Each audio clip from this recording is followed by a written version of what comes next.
Hello, everyone, and welcome to a new episode of the Zodiac podcast, the podcast that has no real agenda, no real script, as far as you know. This is the podcast that is waiting for the holidays to be over because I am so over these holidays. How about you, Charles? How you feel about the holidays this year? Oh, this is the most merriest time of the year. It is Ugh. the most merriest where I break out my red and green knife and look for a red vein to cut into so everybody can make some money off my life insurance. Well, all right. La la la la la la la.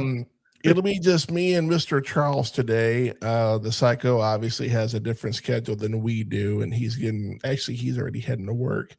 And our Miss Nicole is not feeling too hot today, so she'll be sitting out.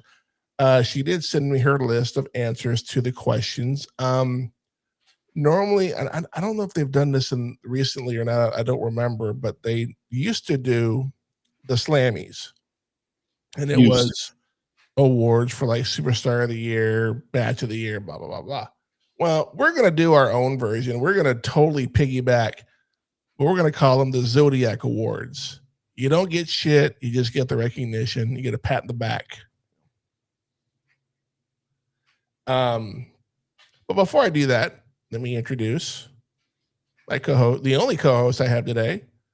He's the host and creator of the Charles Richardson Show, none other than Mr. Charles Richardson. Sir, how are you?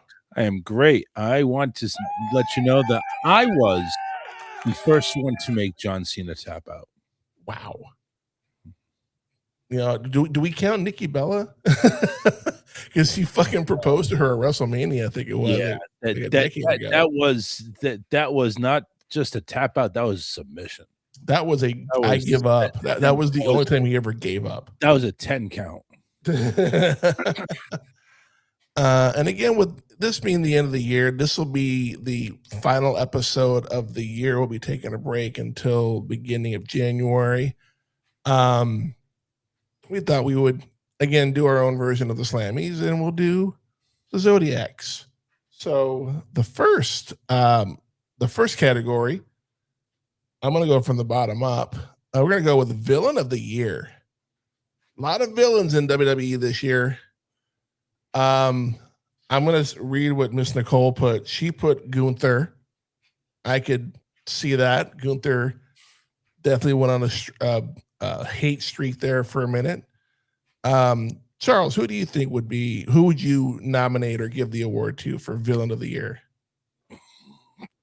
Kind of want to give it to Braun. Braun Breaker? Braun Breaker, yeah. Nice. Because, I mean, Gunther, obviously he disbanded his group. Braun went ahead and was a dick to the leader of his group. So, I mean, maybe he hasn't been very villainish all year, and maybe he's probably not deserving of the Assy Award of this one here. But I'd give it to Braun Breaker. I think he's pretty good on the mic. And I think he's got some. And I think, of course, when he gets a belt, that's going to solidify it right there. Oh yeah. Well, he did hold the Intercontinental there for a minute, and then I'm talking about a real belt.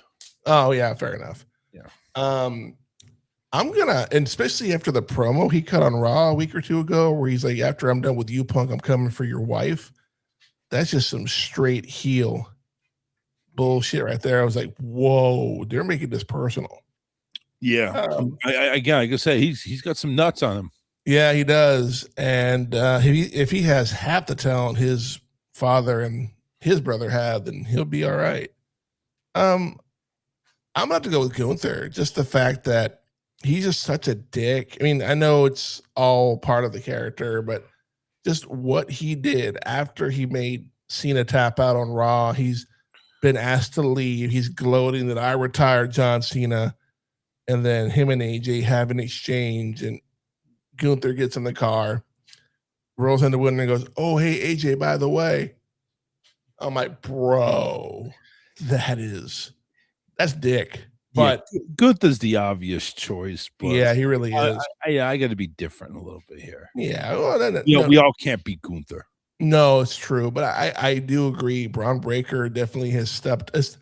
I feel like he stepped up more after Seth Rollins got injured. Like the injury was probably a blessing in disguise because Braun has stepped up his game.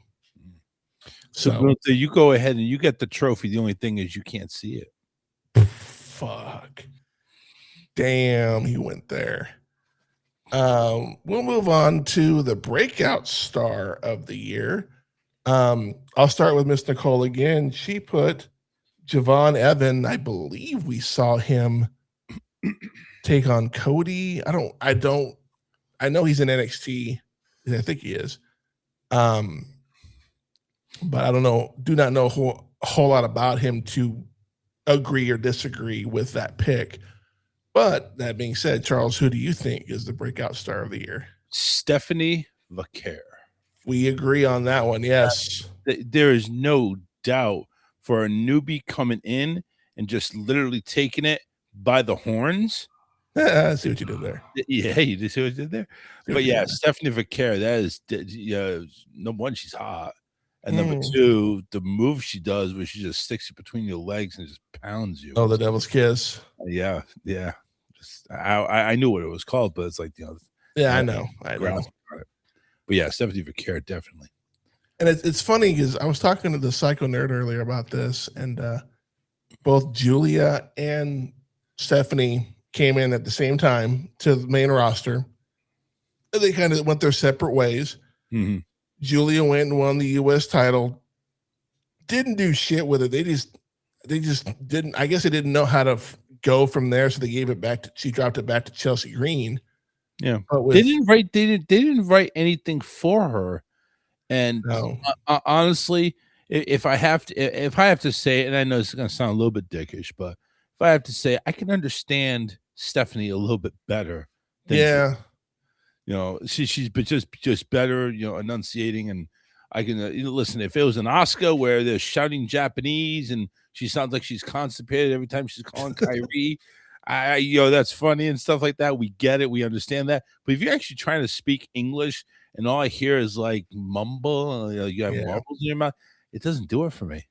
Well, if Vince Russo had his way, Stephanie Vaquer wouldn't even be champion because he's always like, well, if you can't speak the language, you shouldn't be champion. I'm like, dude, don't fuck off. Seriously. Well, that's why he's not in that WWE anymore. Yeah, exactly right. He's just a piece of shit. Yeah. But yeah, I agree. Stephanie Vaquer definitely came in and just has not looked back. She, Oh, by the way, if Vince had his way, NXT would be some shit show, and we wouldn't have TNA and AAA piggybacking. That's although true. TNA, because they are cutting their own TV deal, they are doing away with that partnership. So at the very least, we get Joe Hendry in WWE contract first, huh?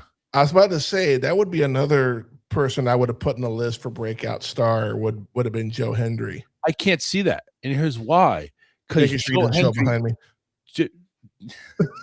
Because when you say his name, he appears. No, he's not here. There's three doors he can come in from. But I can't say that about Hendry because number one, he really, except for a couple of one-off matches, there's not really been anything for him to do. I mean, you're looking at, okay, he's appeared in NXT and he's had some one-offs, but his main character's been in TNA. So, I mean, I can't really say a breakout. And on top of that, we've known about Joe Hendry since before this year, and he broke out then. Yeah. So, Joe Hendry just doesn't hit the qualifications of breakout super wrestler of the year. Moving forward for faction of the year,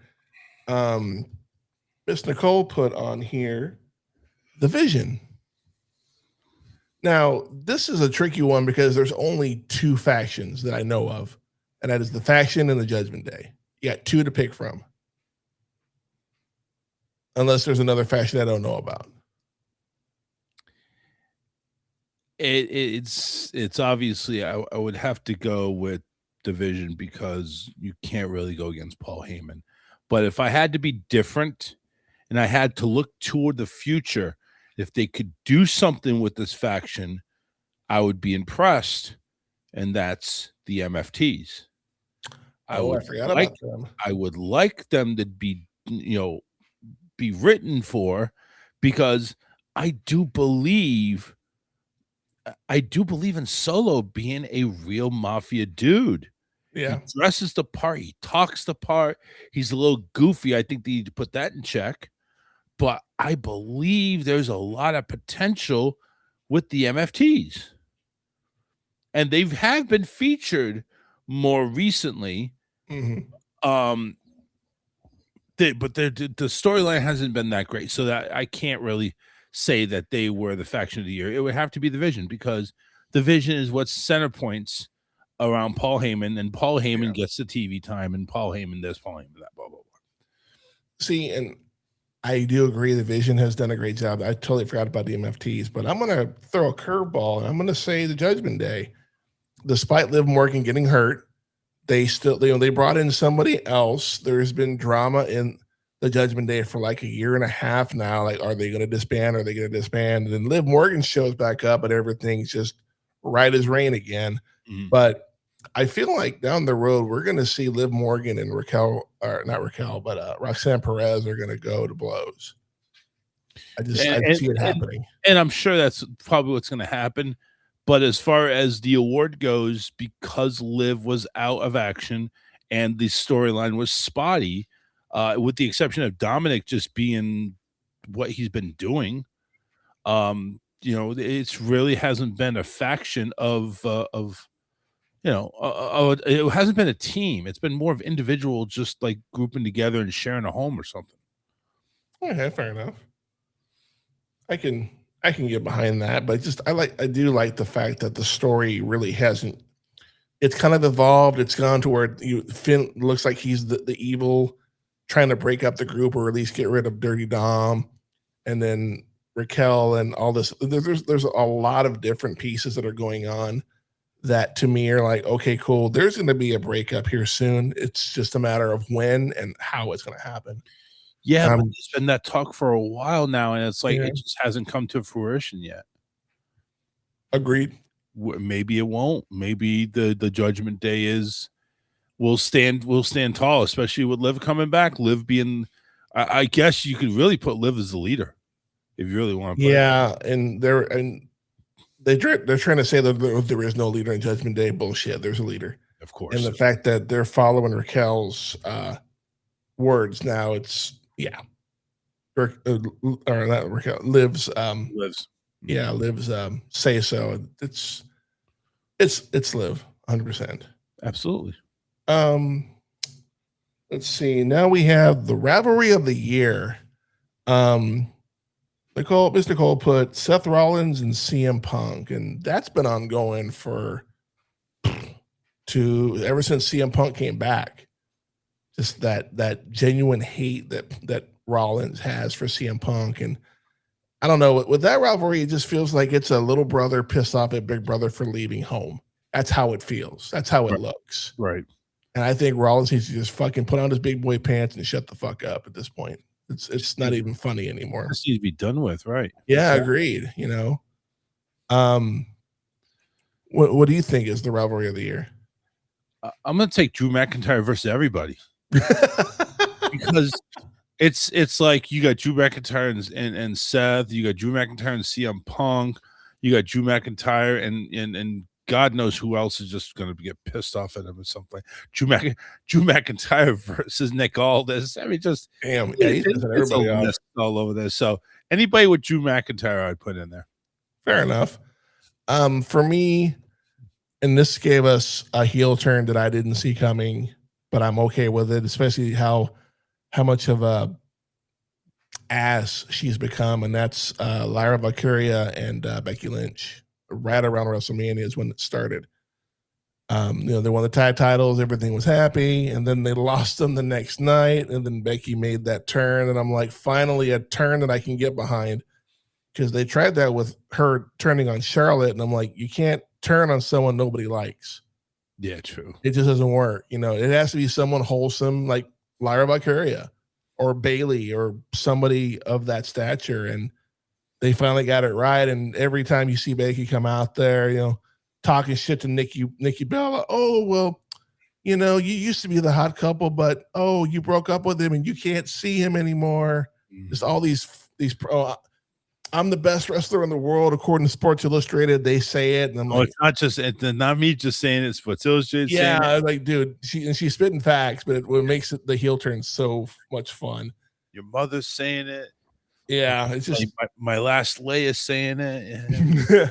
It's just this heel turn has been incredible. And Lyra, I would have thought that Lyra would have gotten buried, but she's actually come out and now she's working with Bailey, which I think is best for her because she's getting some experience with somebody who's been around for a while. So yeah, I think to me that, and the fact that she dropped the title to Becky to help legitimize that title, which was a fairly new title at the time.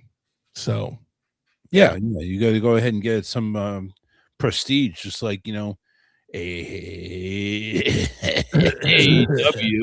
Yeah, I saw that Sports Illustrated list of like everything that we're doing, and everything was AEW, and I'm like, did Tony Khan pay y'all for real?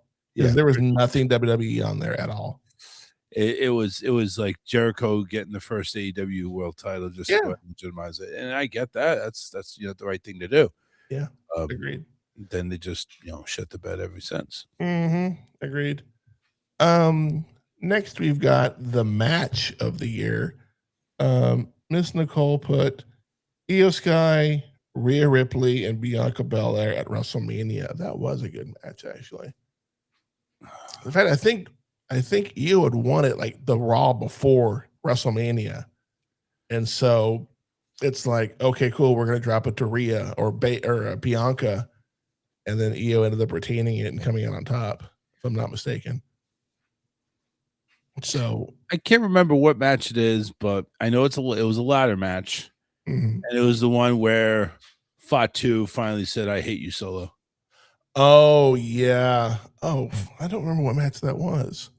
Yeah, I'm not sure what it was, but I mean, listen, you can go ahead and take any ladder match, probably Money in the Bank, I think it was, but you can take any ladder match that's gone on and just. It's going to be a match of the year. It's going to be a match of the year contestant, no matter what. For me, I went close to the heart on this one, and I picked at Crown Jewel AJ versus John Cena. That was a 5-star match. It was incredible. That is true. You're right. Yeah, they had an incredible match. They did everything on that match. They did everything right in that match, and they did like different finishers from different people that are no longer with the company. They put on a fucking clinic is what they did. And it proved that Cena can wrestle, despite what the fans think, and that both these guys who are in their 40s can still outshine the younger 20, even 30-year-olds that are in the company. Right. So definitely would put that up there with match of the year. Almost done with these. We have 2 left. We have the female superstar of the year. Miss Nicole put Naomi, who sadly is now taking time off because she got preggers. Jimmy is all gas and no break. Pull-out game is on the level of Nick Cannon. So who would you pick for female superstar of the year? After much debate, I would have to go with Becky. I'm just kidding. Oh, you dick. You're a dick. No. I knew that wasn't true because all the shit you've talked about are all fucking year. I'm like, dude, is he really making the turn? Okay, cool. No, Rhea Ripley. Rhea Ripley, of course. You know, I'm so over Rhea. I love Rhea Ripley. She's great, but I'm over it. I'm done. I don't care. No, see, that's the thing. How can you not care? She is a badass, and you know what? That's who she is, and that's kind of what John Cena was. Is he was true to himself? He was that person all the time. And yeah, you may want to go ahead and see something different from Rhea, but you're not going to because that's not Rhea. Yeah. So Rhea's standing true to her, kind of like Cena did. Yeah. Someone say, "Listen, fucking Rhea, you go ahead and break your nose. You come on with a face mask. You come out there and still freaking headbutt everybody. It's just freaking awesome." Yeah, it's Rhea. Now, you already know my pick. Yeah, Freaking Becky. It's fucking Becky. From the beginning of the year to now, she's just done everything. Granted, she wasn't a heel till after WrestleMania, but just the heel turn has just been fucking poetic and beautiful to watch. If I had any one reason not to give it to her is the fucking ugly ass theme song. You know, I'm one of the few fans of her that is like, why would you change the theme? Granted, with a heel turn, I get it. Sometimes people change their music. The steampunk music she came out to prior is very upbeat. It's very babyface. Yeah. But what she comes out to now is very heel. I'm like, okay. I mean, it makes sense. I don't have to like it, and I don't. I don't like it. I will not download it and put it on my freaking iPhone at all. But other than that, in the ring, the fact that she dropped the title to Maxine Dupree, kind of, giving what that belt is designed to do. It's a workhorse title. It's for somebody who they want to see if they can, if they can move up to the world heavyweight down the road. Right. So yeah, more props to Becky for doing that, especially to Maxine Dupree, who a year prior had told Maxine, never give up on what you're doing. Keep trying, keep trying, keep trying. And what happens a year later? She drops the title to Maxine. Just poetry, 100% poetry. And now, the male superstar of the year. Miss Nicole went NXT on this one. She put Oba Femi, who we saw at the last Cena match against Cody Rhodes. Again, I don't know enough about him. I've only seen him in the one match, and I'm not gonna rate him on one match because it could have been a shit match for all we know, and I don't feel that's fair. So I will. I'm sure he looked good against Cody. Yeah, he did, but it was ended short, and it was because of fucking Drew. Yeah, but and I get why they were doing that. They're going to leave to the imagination who's really better. Yeah. So I get why they did that, but for you to go ahead and break out and to have this opportunity, and you're going to go ahead and they write you in to go ahead and get your match counted out or whatever the fuck disqualification. Yeah, that's kind of a shitty way to enter the WWE roster. Agreed. So I'm assuming because you made the gesture that you're picking John Cena as your male superstar of the year. Absolutely, all the way through. Did what he had to do. He went ahead and showed everybody, paid homage to everybody, wrestled everybody, went out the right way, how he is supposed to go out. No, no apologies whatsoever. Definitely, that's him. I will say the heel turn definitely came out of nowhere. Most people didn't see it coming, and even as it's happening, I'm like, no, there's no way. There's no way. They'll never pull it off, and they sure as fuck did. I am not picking John Cena just for the fact that the heel turn did not turn out the way it should have. Oh, I'm not picking him for the heel turn, period, because I think the heel turn was a bunch of bullshit. Yeah. Unfortunately, it just didn't go anywhere, which, it was made up. Oh, man, The Rock is here. Now they're going to do this and that. Yeah. Oh, man, we had so many things that could happen. And then, yeah.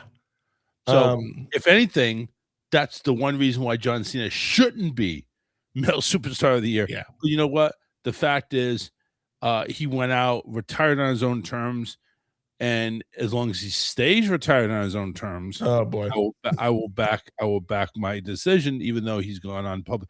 It's not just him saying it; it's Sports Illustrated saying it.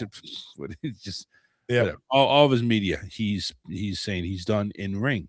Yeah, is he done in WWE? Oh hell no.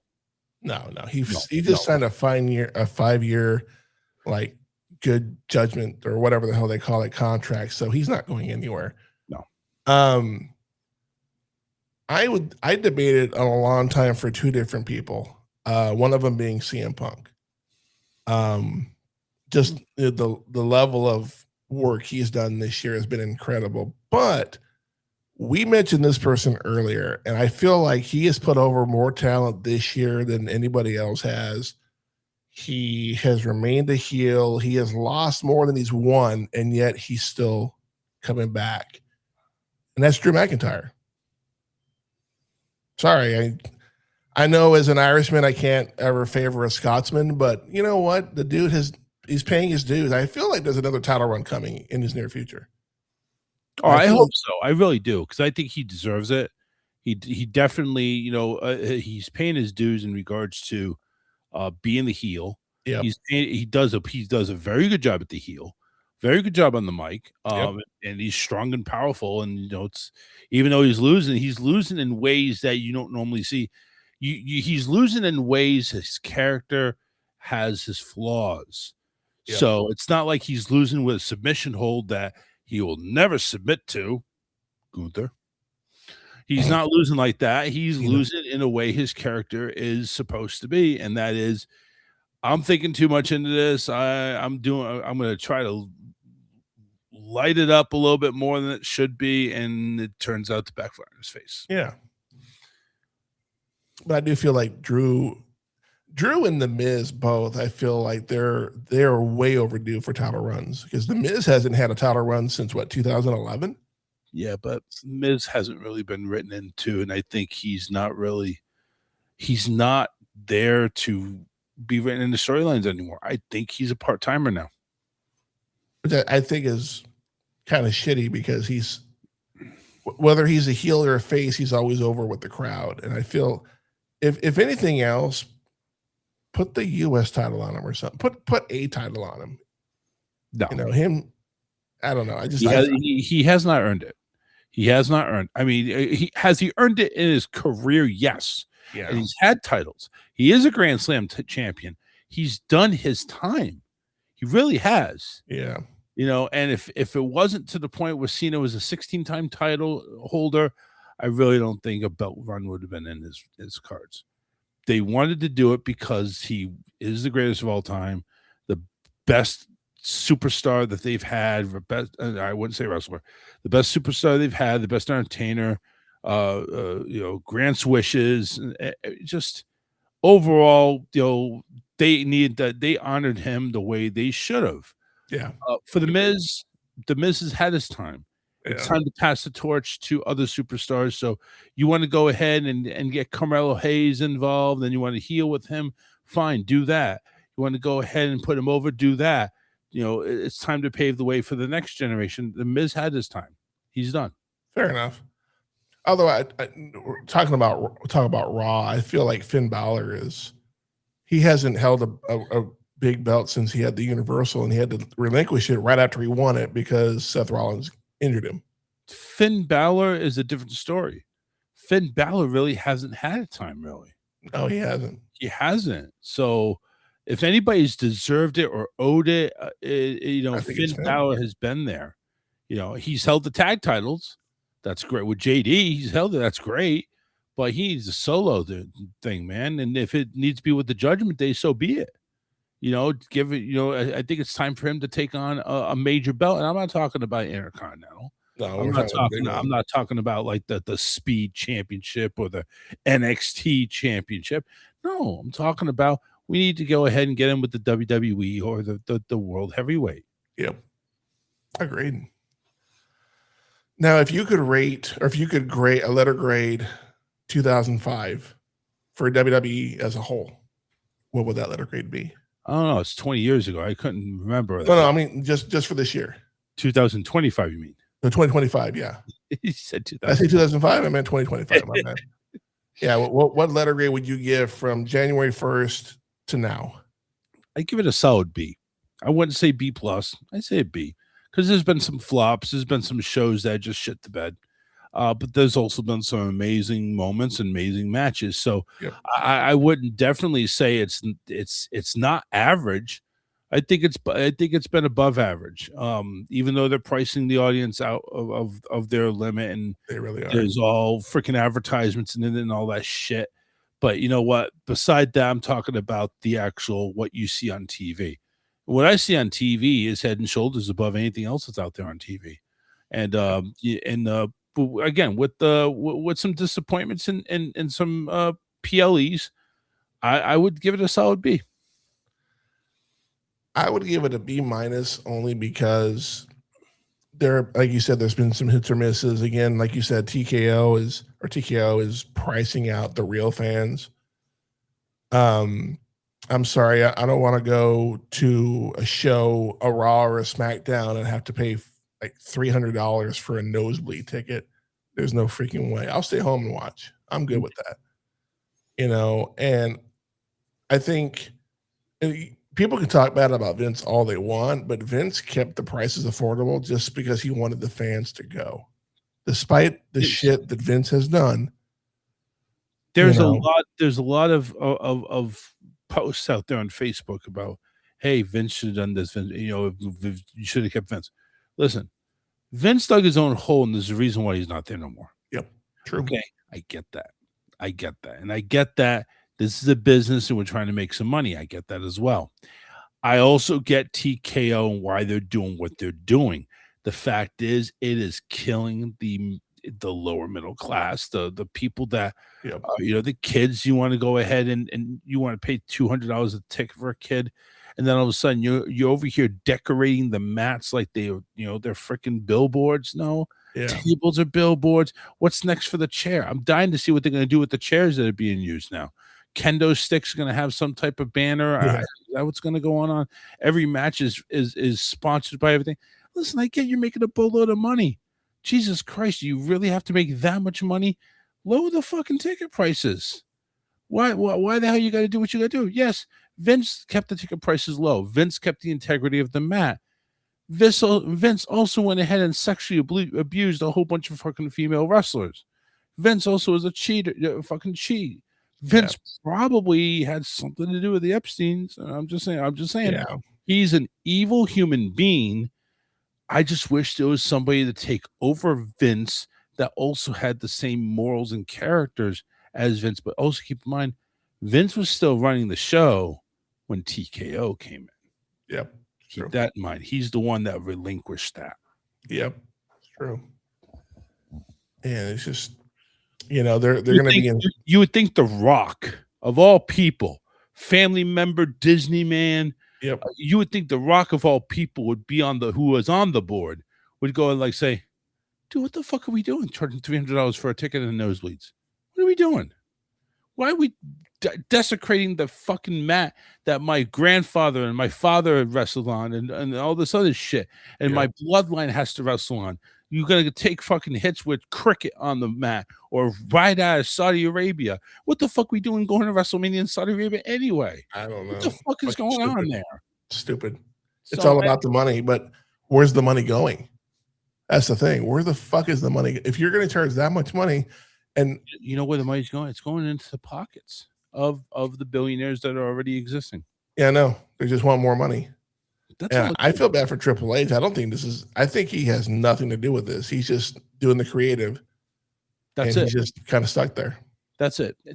TKO has their own board of directors that handle the pricing and all that other stuff. When he was booed in the John Cena match, I'm sure everybody knows that he's the head of creative, and he went ahead and passed that through. And he's also thinking, you hamstring John Cena, and John Cena didn't want to do this. No, he wanted to do it. Days later, John Cena said, "This is exactly how I wanted to go." And we talked about that. And you had said it yourself. If Cena didn't want to do something, he wasn't going to do it, and he'd earned that right. Exactly. Yeah, he earned the right to go out the way he wanted to go out, and a lot of people. Again, we mentioned it in the previous shows. Yeah. He went out the way he wanted to go out, and no apologies. Yeah, that he was leading the way for the next generation. So now Gunther has something he can hang his hat on while he's being an evil freaking genius. And I've said this earlier before that they're trying to make up for Gunther tapping out to Jey Uso, to his own move.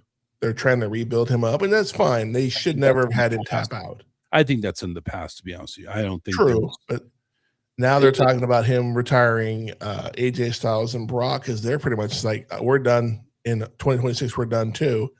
So he's going to retire 2 more fucking people, which is fine. We have the Legend Killer. Now we have the Legend Ender. Yeah. So be it. I mean, he's deserving of that. Oh, yeah, I agree. One more thing I want to talk about. I didn't put it in the group. This is just me and you talking about this, and this is the first episode of Raw on Netflix in 2026, and we have Punk versus Braun Breaker. We've heard the promos. Who do you think comes out on top in that match? Is it going to be Punk or is it going to be Braun? No, it's going to be Braun. Braun's going to win it. He's going to start the new year off, and I think that's the only way you can do it is because you're going to go ahead and start off a new year. You're going to hype this all up. You got Paul Heyman by your side. You know Paul Heyman's not going to go anywhere as long as you have a title. Yep. So it's time to get a title on Braun. Time to get a title on one of those two, and I think a Breaker is the one of the Brauns that's going to do it. I don't think Bronson Reed, I don't think he's going to get a title for a while. I think he's just going to be that enforcer type dude. Yeah. I am kind of hoping that we get to see Logan Paul with a title too. So that'd be good. Or maybe get Logan Paul and Reed as a tag team. You know what? That'd be nice. Yeah. I do agree. I think Braun Breaker is going to win that title. It's going to be a brutal match. But something that I can't help shake, and it has nothing to do with maybe a little bit to do, but down the road. I don't think Austin Theory, who we found out was the Masked Man. That's right. For those that didn't know. Spoiler alert. Spoiler. But Austin Theory was the man behind the mask. I feel like Austin Theory is working with Seth Rollins. I don't know why, but I feel like he is going to be a mole in that group. And when Seth Rollins comes back, Austin Theory is going to activate and just fucking go off the way he does. So if I'm wrong, I'm wrong. I've been wrong before, but Oh yeah, but why go ahead and do the stomp move if that was the case? Yeah, and that's what I'm saying. That's that makes sense. That's a big giveaway. That makes sense. I mean, they already went ahead and discounted, Seth Rollins. Like, he's weak, he's this, he's that. So it's like obviously the vision was basically Edge's Judgment Day. Yeah. Oops. You're being kicked out of your own fucking club. Oh, the good old days. But yeah, I feel like Austin Theory is playing with he's stacking the deck. And he really hasn't done much this year. He's been off the map for the most part. So I feel like 2026 for him will be a bigger year than the past 2 or 3 have been. So I'm hoping, again, Braun versus Punk will be a bloodbath. I have a feeling it'll be crazy wicked. But with WrestleMania and with the Rumble around the corner too, there's a lot that they can do going into WrestleMania season. Yeah. But with that being said, that will conclude this particular episode of the Zodiac Podcast. Now, I know you said you're taking a hiatus, but doesn't hurt to promote. People can listen to your old episodes, but go ahead and promote your shit. Yeah, go on YouTube, type in The Charles Richardson Show, and you can actually go ahead and listen to old episodes throughout the past 2025 and earlier. And also while you're at, subscribe, because we're going to go ahead and in January we're going to start getting new shows out there. So make sure you go ahead and subscribe to the channel, and of course I'm on Facebook as well, The Charles Richardson Show, same search engine as before. And on my end, besides the Zodiac Podcast, which you can find the audio version on YouTube, I'm sorry, not YouTube, Spotify and Apple Podcasts. The video version is on YouTube, Facebook page, the Zodiac Podcast, and the TikTok, which is the Zodiac. All of that is there. I also have another podcast called The Real Movie Viewers, where we review old new movies. We just did Ernest Saves Christmas. This week we're going to do Terrifier 3, continuing with the holiday spirit, and then we'll be done for the year. Just like this is the last episode of 2025, we won't reconvene again until 2026. Down below in the description, not just will be Charles's information, but also my link tree to everything that I have. The Real Movie Review, DJ Zodiac Podcast, Facebook page, all that stuff is down below. Like, subscribe, follow, all that good stuff. We'd appreciate it. We're sitting on this podcast, we're sitting at 48 people on YouTube. I'd like to get that number up to at least 60 before the end of the year. So, hey, clicking the like button, the subscribe button, it's free. Doesn't hurt nobody. Get the numbers up. Come on, guys. Don't listen to you're listening for free anyway, but just click that button. I'd appreciate it. But with that being said, for Charles, I am DJ Zodiac. This is DJ Zodiac Podcast. We will see you again next year. Until then, Merry Christmas, Happy Hanukkah, Kwanzaa, whatever Invisible Man you believe in, all that good stuff. I should probably edit that part out, but that's all right. No. Merry Christmas. If you don't celebrate Christmas, go. No, I'm just kidding. Happy holidays. Yeah, whatever holiday you celebrate at this time of year. Yeah. Happy holidays. And have a happy new year. We'll see you on the flip side of 2026. And with that being said, in a world of Superman, be the Green Lantern. We'll see you next time.